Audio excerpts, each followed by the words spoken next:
a vintage speakeasy turned restaurant and bar with food that'll knock your boots off. Knock your boots off. Cody's Caravan's in Marysville this morning, checking out a very historic hotel.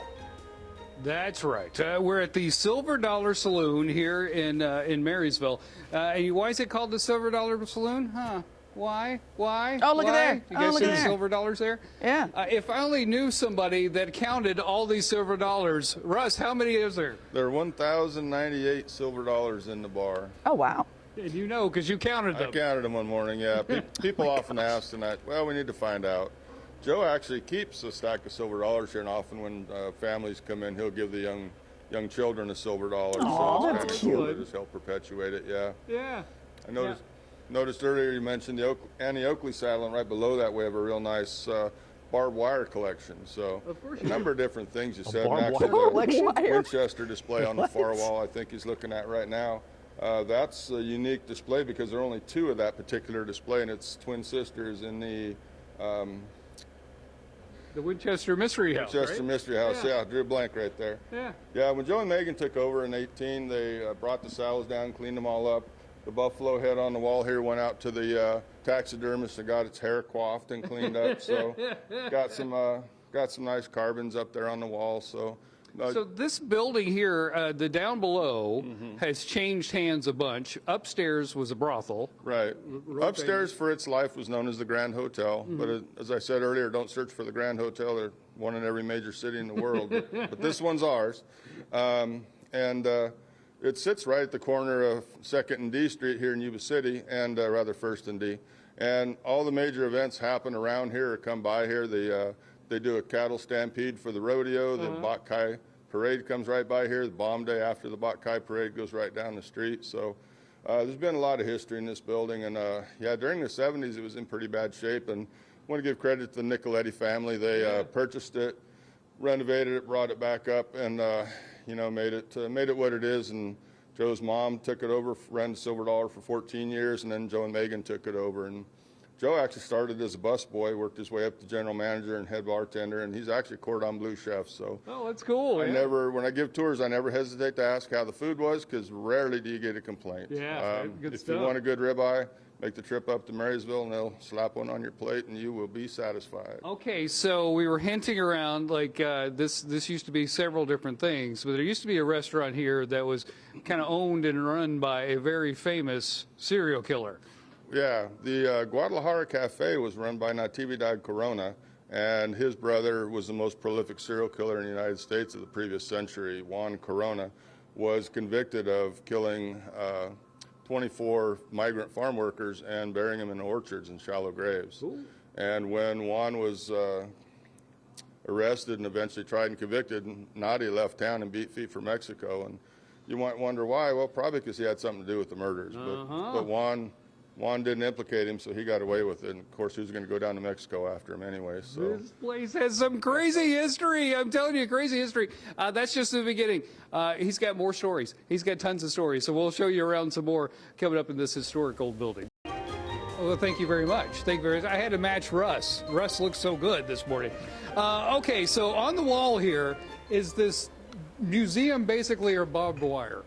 yeah, being out of the West out here, and there's a lot of cattle ranching locally, and they acquired this. And I mean, who knew there were more than 20 different types of barbed wire keeping the cattle safe? No kidding. Yeah, from getting out of the roads and getting in That trouble. one is rough. Man, that Alice Sawtooth, small tooth and large tooth, that looks pretty rough. Yeah, if I was a cow, I'd stay away from it. Russ, let's come down here. Let's go to the stage and the dance floor and tell the story. So the dance floor itself has a couple funny stories. Yeah, they've had episodes where off and on you'll get a few bikers come through, and one actually rode in, did a wee circle on the dance floor and hauled back out. And then, like I say, all the when they do the cattle drive for the rodeo comes right through here, and somebody actually rode their horse in here and got a drink and then rode back out. So, Of course. then of course the stage has seen many famous people on it. I see you got some Why, pictures over here. yes, we do have the pictures up here. So tell us about the famous people who have played the Silver Dollar Saloon. You know, a lot of them, when they were coming up in their careers, they played a lot of these smaller venues and getting out to get their name. And yeah, a lot of these, some of them played, some just visited through. But yeah, you can see Hank Williams Jr., Willie right there in the middle. We had a Reba one somewhere, but I didn't dig that one out. But no, they've had quite a few come through over the years. And Silver Dollar is just a real happening place in Marysville. They still have live music weekends, and everybody has a real good time. Yeah. It's a good family atmosphere. So. Yeah. Oh, that's so cool, man. Merle Haggard, Willie Nelson, the Nitty Gritty Dirt Band. Yeah, yeah, and they play a lot of local bands. One of the good local Irish band called On Off. They can throw some tunes down. Yeah, it's just a fun atmosphere, and like I say, you can't go wrong with the food. I never hesitate to ask because the food's always good. Like I say, good. Joe, the owner, started out working. His mom ran the Silver Dollar for 14 years. He started out as a busboy, worked his way up to general manager and head bartender, and he's gone through the Cordon Bleu School of Cooking. So. He makes sure the food is good as it comes off. He knows exactly what he's doing. Now, you're watching this on television. You're saying, I'm going to go down there today for lunch. Oh, no, you're not. They're not open today. Barkeep, please tell us the hours. We're open Wednesday through Sunday, 11 a.m. to 8 p.m. We've got daily specials. We're located here at 1st and D Street, right at the corner in historic downtown Marysville. Yep, absolutely. You can't miss it. And thank goodness this building was saved, because in the 70s, they thought about raising it. I can't imagine Marysville without this place. Yeah. No, it's definitely one of the heartbeats of Marysville. It's right here downtown. Pretty much every big, large event that's in town comes past here or is near here. So, yeah. Okay, so we've shown you downstairs. We told you about the famous people that dance there. We showed you some barbed wire.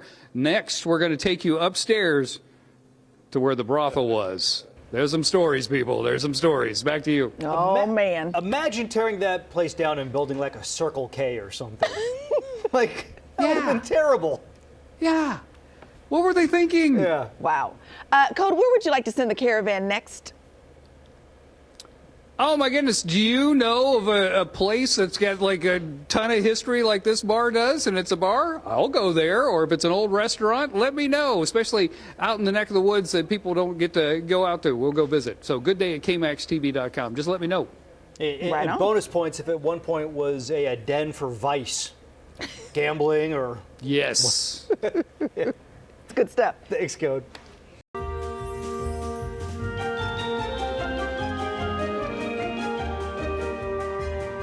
Okay, we showed you downstairs. Now we want to take you upstairs to show you all this history here. Russ, whose room was this right here? This is a madam's room. She was the proprietress of the Grand Hotel, took care of all the ladies and took care of business. And unfortunately, it's we have documentation through the papers and that she was murdered by her boyfriend, who then committed suicide himself. So in a murder-suicide, she was no longer the proprietor. But we've had several different proprietors over the years. I found documentation where a family that had a horse ranch out in Linda also ran a Grand Hotel. So it's had a long list of history, and ran for quite a long time, actually till the mid-70s. Here in California is when it actually shut down. And then we've got several rooms back here that were opened up into a larger, now they use it as a meeting room, but there were about 10 rooms in total. And like I say, until the mid-70s, from the 1800s, it ran its whole life upstairs as a Grand Hotel. So Yeah. So we think that she might be haunting this place, right? there are several. Yeah, I give tours the first Saturday of every month. On first Saturday, all the historic venues in town are open. And I had a lady and her daughter come through on a tour a few months ago, and somebody asked if it's haunted, and she said, "Oh yeah, it is." And how do you know? And she says, "Oh yeah, my daughter and I were in the restroom downstairs, and we both heard somebody say, 'I want out of here.'" Oh. And my daughter asked me, "Why'd you say that, Mom?" And Mom says, "I didn't say that." And so, yeah. That's a little spooky. Right. That's a little spooky. Over here, this piano was donated. Yeah. This is amazing. Yeah, the whole community has really embraced the fact that they've got the upstairs opened up, and they're celebrating the history of not just the building, but Marysville itself. So, yeah, it's actually a grand piano. It's one of you don't see many like this. It's called a square grand. So what would normally be sticking out past the wall, the curved part, is folded back over and makes it a shortened version of it. But yeah, one of the local families didn't have room for it anymore, so they donated it to help embrace the history up here. So It is really cool up here. It's really cool up here. Yeah. One last thing we got to show off right here. Like when you go to Subway, you get the punch card. Yeah, or Here's the AM, punch PM. card right here. What's this? Yeah, you visit 10 times, and 11th time is free. So they reward you for your patronage. Yeah, you gotta keep the ladies in business, I guess. There you go, guys. You had a tour of the Silver Dollar Saloon in Marysville. A lot of history up here. Back to you in the studio. Very cool. Thank you, Code.